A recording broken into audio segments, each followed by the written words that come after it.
తిరుపతిలో గెలుపు తనదేనని అంటున్నారు కూటమి అభ్యర్థి ఆరణి శ్రీనివాసులు. తిరుపతి పట్టణంలోని పలు వార్డుల్లో ఆయన ఎన్నికల ప్రచారం చేశారు.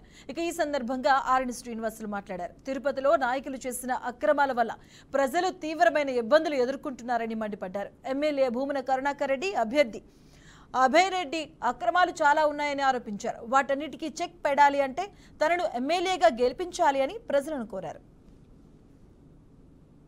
రాబోయే రోజుల్లో పవన్ కళ్యాణ్ గారి నేతృత్వంలో, చంద్రబాబు నాయుడు గారి నేతృత్వంలో, మోదీ గారి అనుభవంతో ఈ రాష్ట్రాన్ని, తిరుపతి నియోజకవర్గాన్ని ఒక పుణ్యక్షేత్రంలో వెలిసి ఉన్న తిరుమల తిరుపతి దేవస్థానం శ్రీ వెంకటేశ్వర స్వామి, ఈ యొక్క పుణ్యక్షేత్రానికి లక్షలాది మంది రోజు వస్తున్నారు.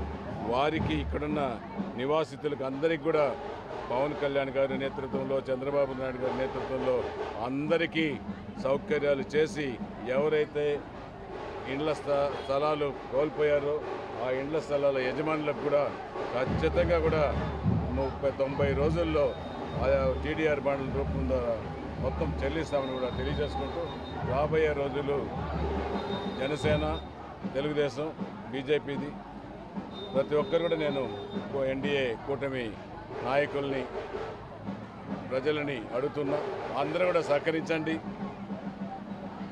ఈ దుర్మార్గ పాలన అంతం చేద్దాం. ఇటు తిరుపతిలో, ఇటు రాష్ట్రంలో రాక్షస పాలన, తిరుపతిలో దుర్మార్గ పాలన, ఈ రెండింటినీ జీరో చేసి స్వచ్ఛమైన పాలన పవన్ కళ్యాణ్ గారు, చంద్రబాబు గారు తెస్తారనేది కూడా ఈ సందర్భంగా మీ అందరికీ తెలియజేస్తారు.